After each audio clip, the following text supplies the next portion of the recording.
기도하겠습니다. 하나님 감사합니다. 이 시간 주의 말씀을 듣기 위해 우리가 있습니다.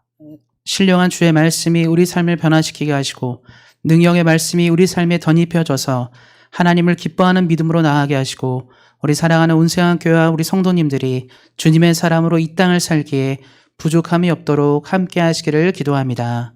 감사드리고 우리 주 예수 그리스도의 이름으로 기도하였습니다. 아멘. 오늘은 다윗의 유언을 통해서 함께 말씀의 은혜를 나누고자 합니다.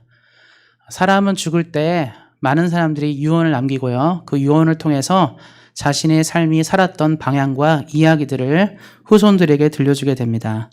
그래서 그 유언을 통해서 그 유지를 받아들여서 자손이라든가 사람들은 또 그 뜻을 이어가게 되는데요.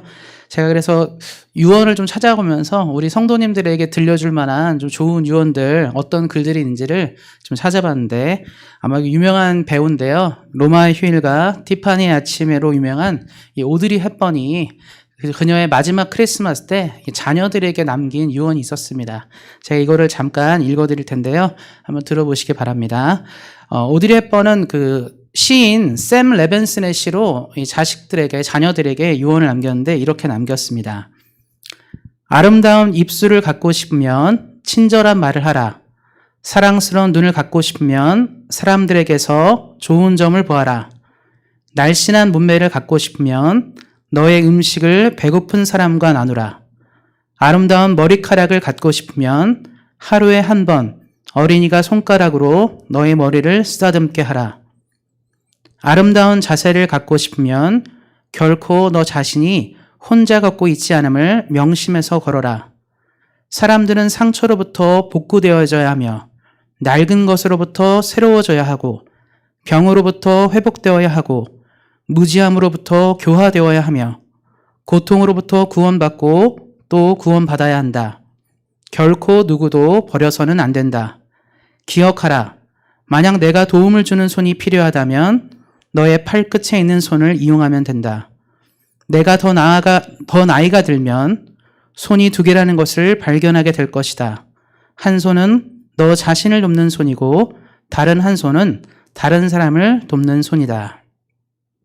오드리 헵번이 이렇게 유언을 남겼는데 사실은 이제 젊었을 때는 수많은 사람들의 연인이었죠. 아주 훌륭한 연기와 아름다운 모습으로 인기를 끌었지만 오드리 헵번의 노년에는 유니세프라든가 이런 활동들을 통해서 세상의 가난하고 약한 사람들을 위해서 삶을 헌신했습니다. 그리고 그녀가 마지막 크리스마스 때 자녀들에게 나 혼자 사는 인생이 아니라 다른 사람과 더불어 사는 인생이 되라고 격려하였는데요.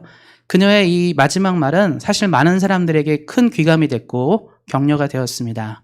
마찬가지로 이 성경에 나오는 위대한 왕 다윗은 자신의 마지막 순간에 자신의 사랑하는 아들인 솔로몬에게 꼭 남기고 싶은 이야기가 있었습니다. 그 솔로몬이 앞으로 왕이 될 텐데 넌 왕으로서 어떻게 인생을 살아야 하는지를 그는 자세하게 이야기하였습니다. 그런데 어쩌면 이 솔로몬에게 남긴 이 말은 우리 사랑하는 성도님들의 인생에도 큰 격려와 도움이 될 거라 생각합니다. 그래서 말씀을 좀 자세히 살펴보면서 다윗의 유언을 좀 깊게 살펴보는 시간을 갖도록 소망하겠습니다. 이 시간을 통해서 큰 은혜를 받으시기를 예수님의 이름으로 축원을 드립니다. 다윗의 유언은 이제 크게 두 파트로 남겨져 있는데요. 첫 번째 부분은 하나님 앞에서 사는 것과 두 번째는 이웃과 함께 사는 것입니다. 그래서 다윗의 유언의 첫 번째 부분은 하나님과의 관계를 말하고요. 하나님이 원하시는 모습을 만들어가는 것을 이야기합니다. 그래서 그 첫 번째는 바로 이 대장부가 되라고 얘기하고 있습니다. 다윗이 지금 이제 말씀을 보면 2절 말씀에 이런 말이 있는데요. 너는 힘써 대장부가 되라라고 얘기하고 있습니다. 다윗은 솔로몬이 왕이 되고 한 나라를 통치할 사람으로 그는 보았기 때문에 그가 하고 싶은 말이 무엇이었냐면 다윗에게 간절히 말하고 싶은 한 가지는 왕으로서의 모습을 갖고 살라는 것입니다. 그건 뭐냐면 대장부와 같이 큰 사람이 되라는 것이죠. 이 한자어 대장부는 큰 사람을 말할 때 쓰는 표현입니다. 그러니까 보통 남자들을 통해서 얘기하는데 대장군과 같고 큰 사람을 말할 때 크고 뭔가 배포가 큰 사람을 대장부라 얘기하게 되는데요. 다윗이 솔로몬에게 요청한 대장부는 바로 그러한 것입니다. 세상에 지금 사실 많은 사람들이 요즘 같은 시대는 디테일의 시대라고 얘기를 해요. 그래서 세밀하고 작은 것들을 굉장히 중요하게 생각하고 뭐 그런 걸 많이 따집니다. 그래서 인간관계에서도 사실 상처받는 게 큰 걸로 상처받지 않고요. 조그만 걸로 상처받아요. 작은 일들로 우리를 자극하고 작은 일들이 우리를 괴롭히는 시대 가운데 있습니다. 점점 시대가 그러다 보니까 마음의 생채기와 상처가 너무 많이 낳는 시대 가운데를 가고 있죠. 그래서 어쩌면 이 다윗이 말하는 이 대장부가 되라는 것이 우리에게 필요합니다. 사실 너무 큰 인물이 없는 시대 가운데 있습니다. 나라의 지도자들을 봐도 그렇고요. 세상에 많은 중요한 사람들을 보면 큰 인물이 점점 없는 시대 가운데 있습니다. 조그마한 사람들이 많다 보니까 어떤 문제가 생기고 상황이 발생하면 갈등이 많고요. 아픔이 많게 되는 것이죠. 그래서 우리 사랑하는 성도님들은 이 대장부가 되라는 말을 가슴에 새길 수 있어야 합니다.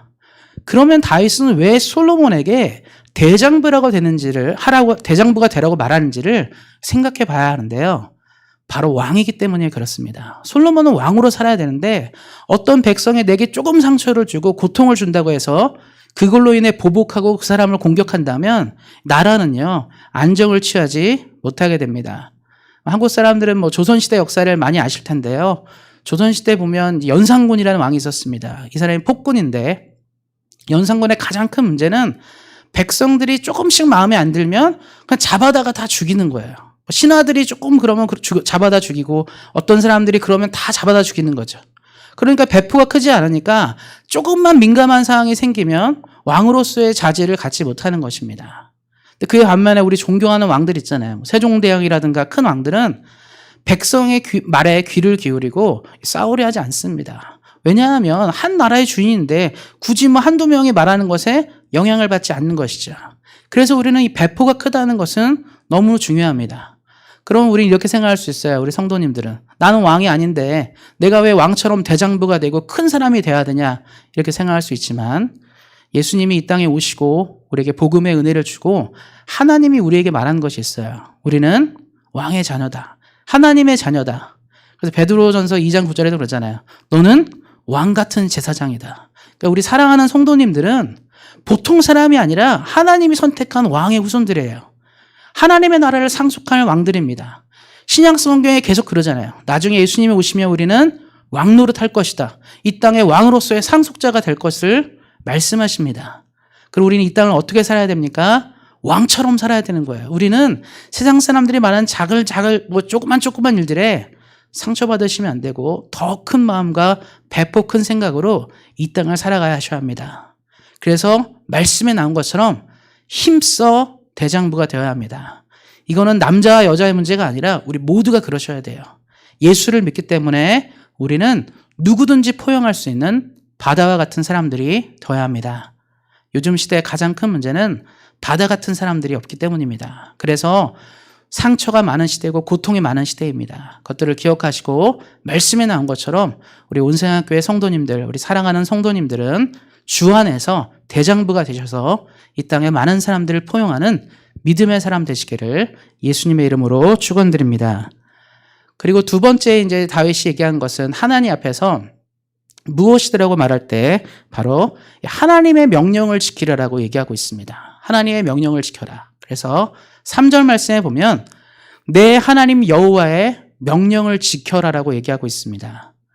사실 이 땅을 사는 많은 사람들이 가장 관심을 갖는 것은 이 형통입니다. 그래서 3절 뒷부분의 말씀에 보면 형통할지라라고 얘기하는데 성경에서 말하는 형통은 우리가 생각하는 형통과는 조금 다른 느낌이 있습니다. 그건 뭐냐면 이 신약 성경이나 구약 성경이나 계속 형통이라 이런 얘기를 많이 할 때 특별히 이제 구약 성경에서는 이 형통이 이 히브리어 원문으로는 샤칼이라는 말인데요.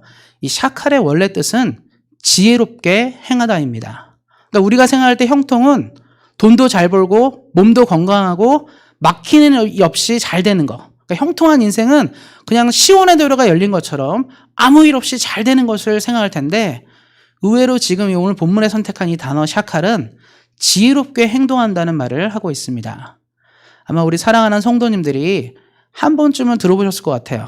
순간의 선택이 모든 걸 좌우한다. 인생은 선택의 순간인데 잘 선택하는 것이 중요하다고 얘기하고 있습니다. 실제로 최근에 아마 뉴스를 보셨을 텐데요. 이제 LG가 이 스마트폰 사업을 접는다는 뉴스가 나왔습니다. 그건 뭐냐면 이제 LG의 스마트폰이 판매가 잘 되지 않고 누적된 적자가 엄청나더라고요. 몇 조가 되더라고요. 그러다 보니까 이 사업을 끌고 갈 수가 없으니까 이제 사업을 정리하려고 하는데 사실은요, 불과 한 10년 전만 해도 LG와 삼성이 차이가 없었습니다. 근데 이제 그때 이 애플에서 아이폰을 개발하면서 삼성은 죽이 되든 밥이 됐든 이 스마트폰을 따라가려 했어요. 그래서 갤럭시를 출시하고 계속적으로 애플을 따라서 어쨌든 간에 이 스마트폰 안에서 생태계를 만들려고 하는데 그때 이제 이 LG 수장이 있죠. LG전자를 이끄는 수장이 피처폰이라고 말하는데요. 스마트폰 말고 예전에 쓰던 핸드폰 있죠. 그냥 우리 문자 보내고 전화하고 뭐 그런 정도인데 아직도 이 폰이 많이 팔리니까 굳이 우리는 스마트폰 생태계로 전환할 필요가 없다고 생각했어요. 그래서 LG 이 기업들은 일단은 많이 팔리는 게 지금 스마트폰이 아니니까 여기에 집중하자고 했는데 불과 몇 년 만에 이 우리 핸드폰이죠. 이 모바일 시장이 스마트폰으로 재편됐습니다. 그러니까 LG는 그다음부터 좋은 것을 만들어내도 안 되는 거예요. 왜냐하면 자기들이 만든 게 최고로 잘 만들었다고 생각하지만 사람들의 인식에는 애플이나 삼성은 1류인데 LG는 2류, 3류라 생각하니까 물건이 안 팔리는 거죠. 그때 LG를 이끌었던 수장이 좋은 선택을 했다면 아마 LG는 스마트폰을 계속적으로 잘 팔았을 것입니다.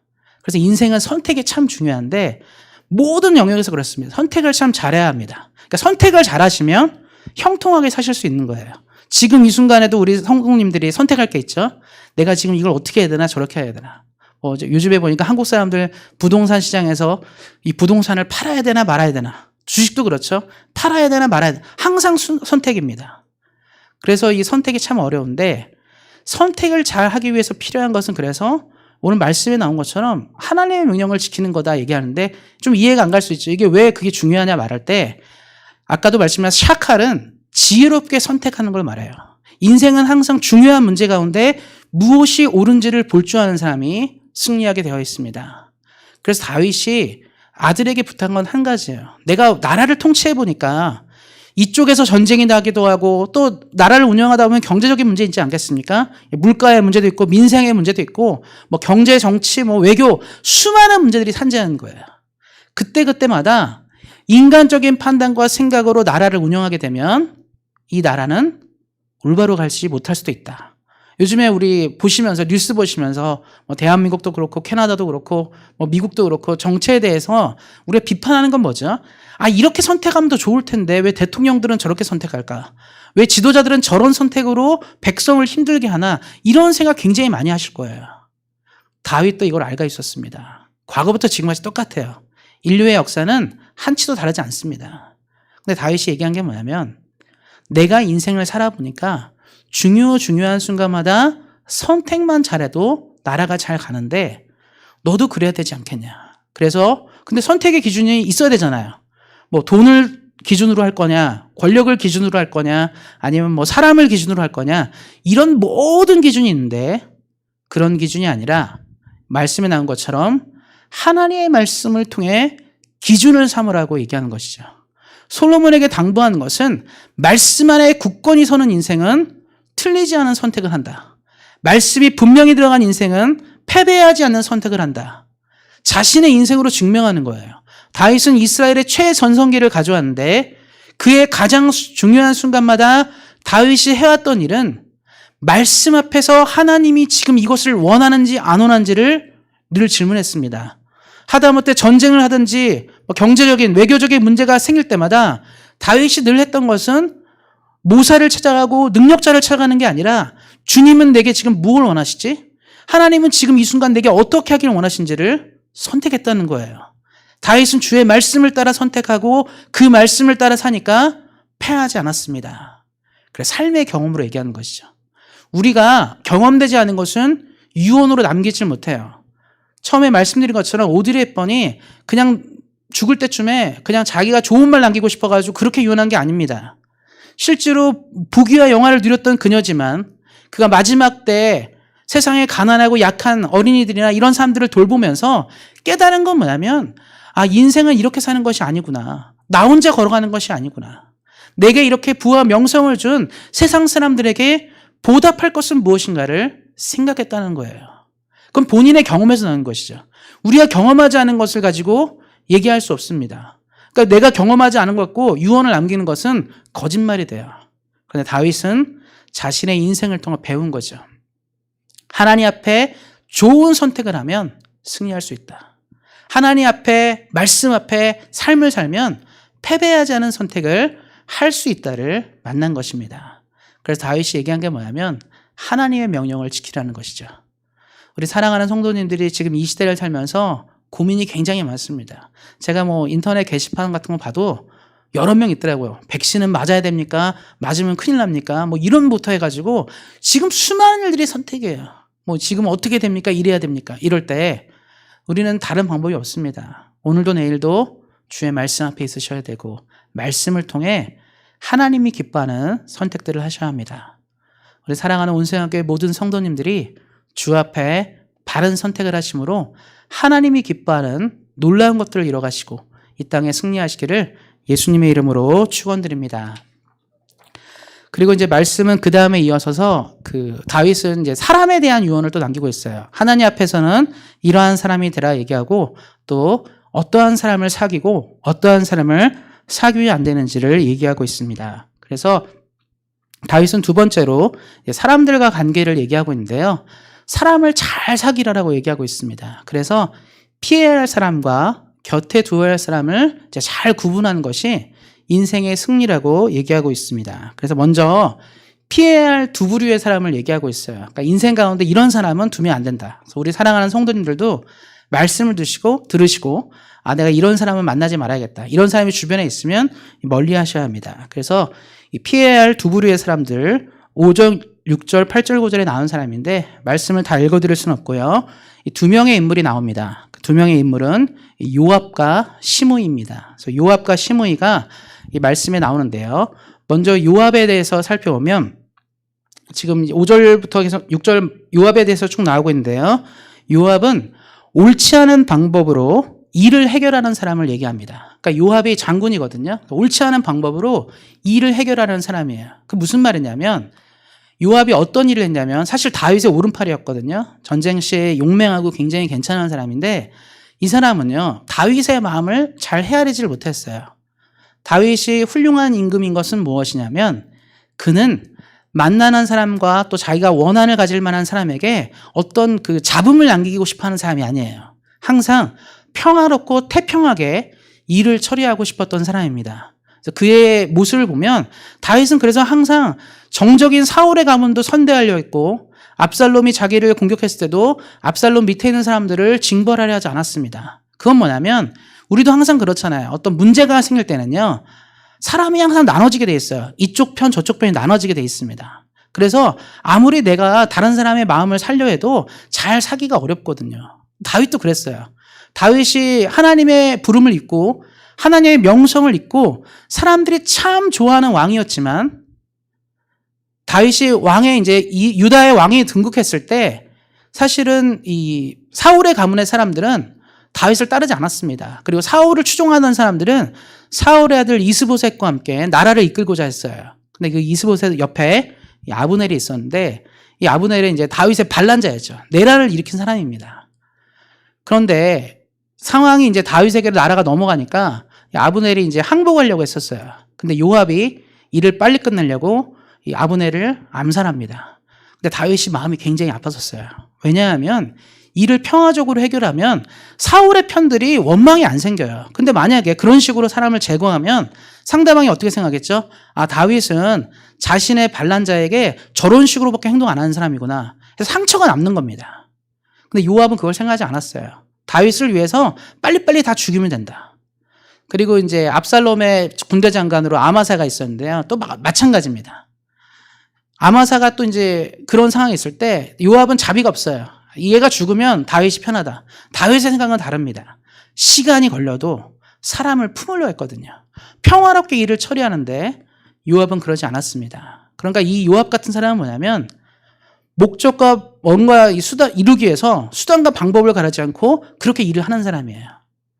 그런데 신앙생활에서 우리가 보시지만 예수님을 믿는 사람은요. 평화롭게 일할 수 있어야 돼요. 예수님 어떠셨습니까? 모두를 끌어안고 이해하려 하고 심지어는 뭐 바리새인, 뭐 세리, 뭐 창녀, 뭐 이 다양한 부류의 모든 사람들을 끌어안으려 하셨거든요. 그는 일이 원망과 시비가 없이 하는 이 정신이 깊이 있었던 분이십니다. 그러니까 요압 같은 사람들이 우리 주변에 있을 때는 피하셔야 돼요. 하나님의 일은요, 시비가 있으면 안 되고 갈등이 있으면 안 됩니다. 시간이 걸리더라도 기다려야 돼요. 요압이 그런 것을 하지 않았기 때문에 다윗은 솔로몬에게 요압 같은 사람을 주의하라고 얘기하고 있습니다. 또 우리 인생에서 가장 주의해야 될 사람 중에 하나가 바로 이런 사람들이죠. 일은 굉장히 잘할 수 있어요. 뭔가 추진력 있고 강할 수 있지만 우리가 주의하실 수 있어야 합니다. 그리고 또 한 사람이 나오는데 겉과 속이 다른 사람이라 표현하는데 이 시므이인데요. 아마 우리 인생에 시므이 같은 사람이 굉장히 많습니다. 시므이가 어떤 사람이냐면 다윗이 이제 실각을 했어요. 이 압살롬이 반란을 일으키면서 도망하게 됐는데 당시 시므이가 다윗이 망한 걸 보고 다윗을 저주했습니다. 근데 시므이가 이제 말씀해 보면 베냐민 사람, 뭐 게라의 아들 뭐 이렇게 나오는데 베냐민 사람은 사울의 가문이거든요. 그러니까 시므이가 뭐라고 저주했냐면 네가 선대 왕과 가문을 물리치고 왕이 되더니 결국 이 꼴이 나는구나. 그러니까 저주를 퍼부었어요. 너는 망할 거다. 그래서 왕이 지금 도망가고 있는데 거기다 대고 계속 욕을 한 거죠. 다윗이 원래 마음이 쓰라렸겠습니까? 그렇지 않아도 나라가 망해서 너무 힘들어 죽겠는데 시므이가 계속 이제 이 사람을 비방하고 괴롭힌 것이죠. 요즘에도 그렇지만 항상 그렇지 않습니까? 누가 우리를 근거 없이 괴롭히면 너무 힘들어요. 내가 잘못한 것도 아닌데 계속 나를 찌르고 괴롭히면 이겨낼 사람이 없는데 시므이가 그런 사람이었습니다. 그런데 이제 시므이 생각이 그러겠죠. 다윗은 망했으니까. 어차피 내가 욕해도 이 사람은 못 일어날 거니까. 이런 생각을 했는데 우리가 아는 것처럼 다윗과 압살롬의 전쟁에서 다윗이 승기를 잡고 다시 정권을 잡고 회복하게 됩니다. 그런데 그때 이제 예루살렘이 돌아오게 되는데 그때 시므이가 제일 먼저 마중나간 거예요. 또 뭐라고 얘기했냐면 왕한테 무릎 꿇고 죄송하다 한 거죠. 죄송합니다. 제가 그때는 뭐 몰라가지고 그랬습니다. 제가 그때는 실수했습니다 하면서 손이 발이 될 대로 빈 거예요. 살려달라고. 다윗은 굉장히 마음이 쓰레렸는데 제가 처음에도 말씀드렸죠. 다윗이 훌륭한 것은 사람을 보복하는 스타일이 아니에요. 되게 많은 사람들이 보복하고 그러지만 다윗은 보복하는 사람이 아닙니다. 다윗은 그래서 시므이를 일단 용서해요. 시므이가 뭐 손이 발이 될 대로 빌었으니까 그 마음을 용서하는데 오늘 본문에 보면 시므이에 대한 감정이 다윗에게 남아있는 걸 볼 수 있습니다. 그러니까 말씀을 좀 읽어보시면 다윗이 시므이를 편안하게 죽지 말게 하라고 얘기하고 있습니다. 그럼 우리가 좀 이해가 안 가죠. 다윗은 원래 보복하거나 그런 사람이 아닌데 그럼 왜 이렇게 말했냐면 시므이가 진심으로 용서를 구한 게 아니에요. 그러니까 우리가 인생에서 어떤 실수는 할 수 있습니다. 우리 잘못할 수 있어요. 그런데 사과는요, 진심으로 하셔야 돼요. 우리도 그렇지 않습니까? 또 진심으로 해야 되고요. 근데 시므이는 살기 위해서 사과한 것이죠. 그러니까 그의 겉마음과 속마음이 완전 다른 사람입니다. 그러니까 시므이는 다윗이 또 망하면 또 그럴싸함이라는 거예요. 다윗이 그것을 간파했습니다. 그럼에도 불구하고 다윗은 그를 죽이지 않았지만 다윗은 솔로몬에게 말한 거예요. 이 사람은 언제 또 뒤통수를 칠지 모르는 사람이니까 주의하라. 우리 인생에 시므이 같은 사람들 있죠. 겉으로는 안 그런 것 같은데 뒤에서 다른 말 하거나 다른 일들을 만들어내는 사람들이 있습니다. 이런 사람들은요, 공동체에 사실 도움이 안 돼요. 해하게 됩니다. 성경에서도 그래서 다윗이 시므이를 제거해야 한다고 말할 정도로 비중 있게 다루는 것이죠. 믿음을 생활하실 때, 신앙생활 하실 때 사실은요, 우리 성도님들이 기억하셔야 됩니다. 나도 이런 사람이 아닌지 한번 또 돌아보셔야 돼요. 하나님의 나라에 도움이 안 되는 사람이 되면 안 됩니다. 항상 마음과 생각, 겉과 속이 같은 사람이 될 때 주님의 나라를 이뤄갈 수 있습니다. 그러니까 다윗은 솔로몬에게 얘기한 것이죠. 주의해야 할 사람들은, 이런 사람들은 너의 공동체, 솔로몬의 나라에 도움이 되지 않는다고 말하고 있습니다.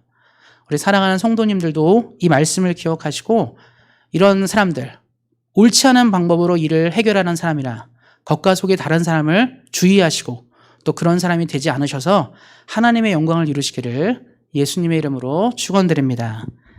그리고 또 한 명의 사람을 얘기하고 있는데요. 다윗은 바로 곁에 두어야 될 사람. 이런 사람은 꼭 옆에 두어야 되는 사람을 얘기하고 있습니다. 어려운 시기에 함께 있어준 사람인데요. 바로 이제 다윗의 환난의 때를 도운 바르실레의 이야기가 나오고 있습니다. 그 전에 제가 한 이야기를 좀 들려드리겠습니다. 예전에 영국의 한 출판사에서 큰 상금을 걸고 친구라는 것에 대해, 친구의 정의에 대해서 공모를 한 적이 있었습니다. 그래서 많은 사람들이 내가 생각하는 진정한 친구는 이런 것이다를 많이 얘기했겠죠. 그래서 어떤 사람은 기쁨을 함께 공유하고 고통을 나누는 사람이 진실한 친구다. 또 어떤 사람은 때로는 우리의 침묵, 친구의 침묵을 이해하는 사람이다.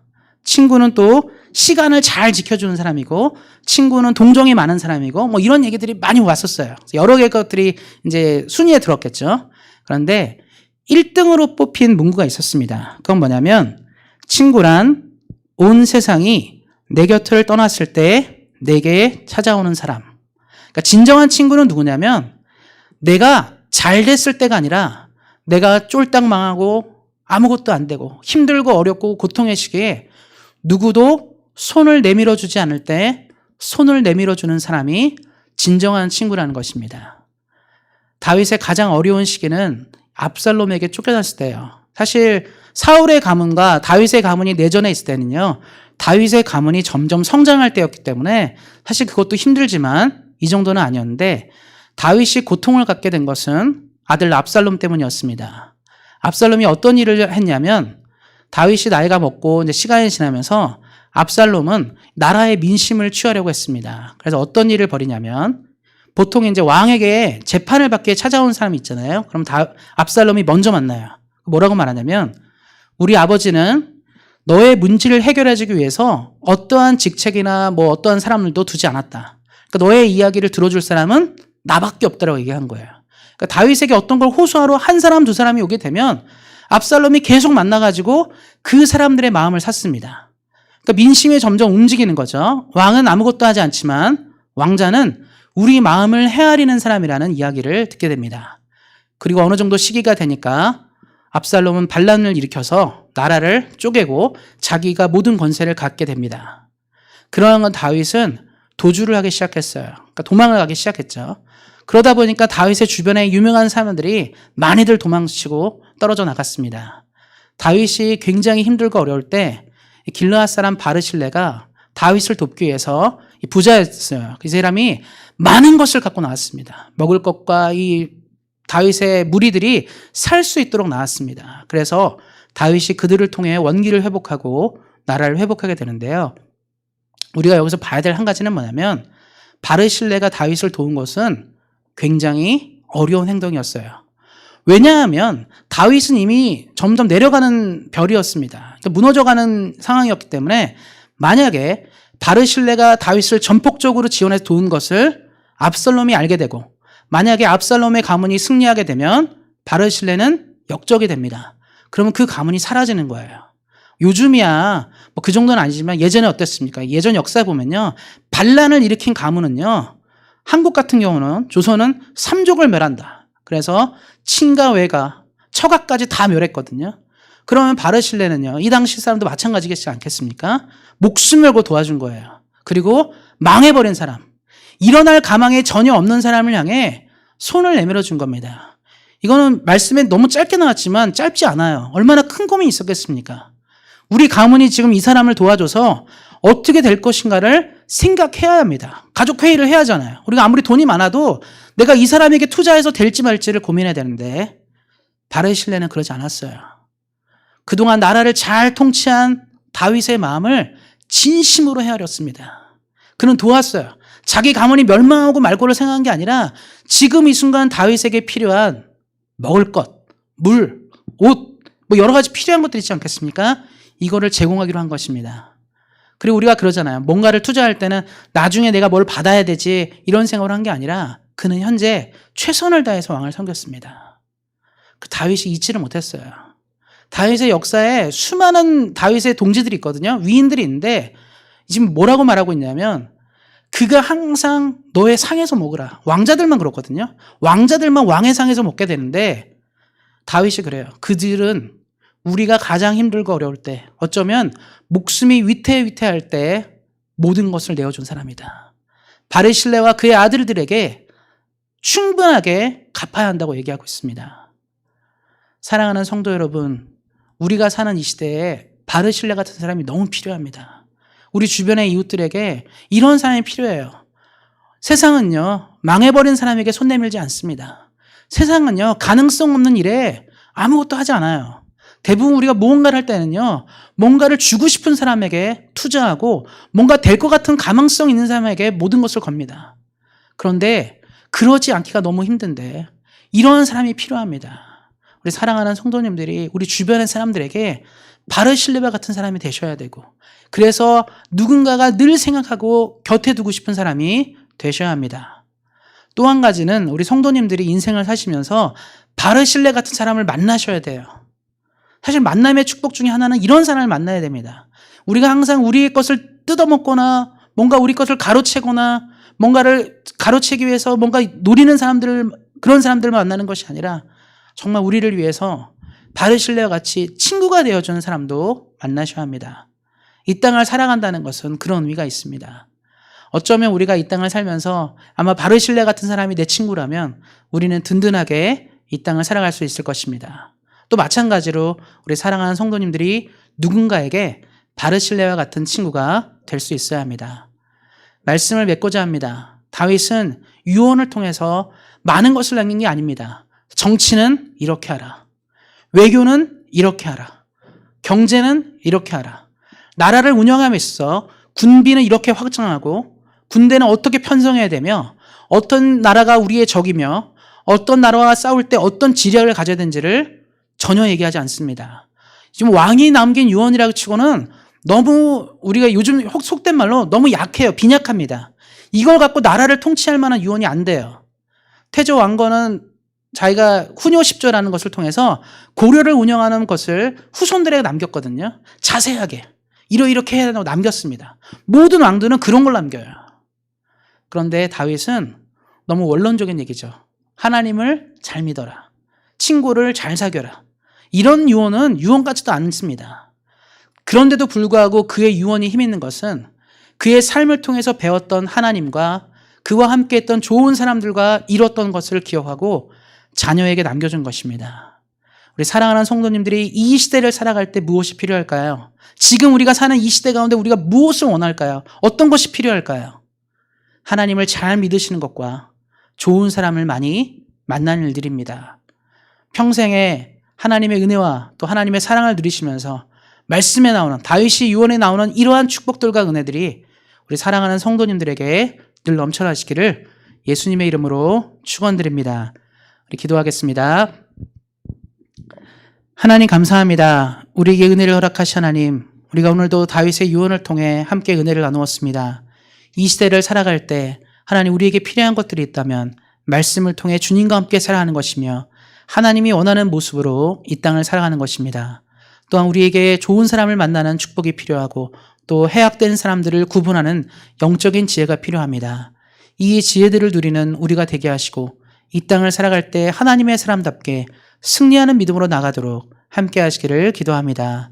우리에게 은혜를 허락하신 하나님께 감사하며 우리 주 예수 그리스도의 이름으로 기도하였습니다. 아멘. 우리 함께 찬송가 435장 같이 찬양하겠습니다.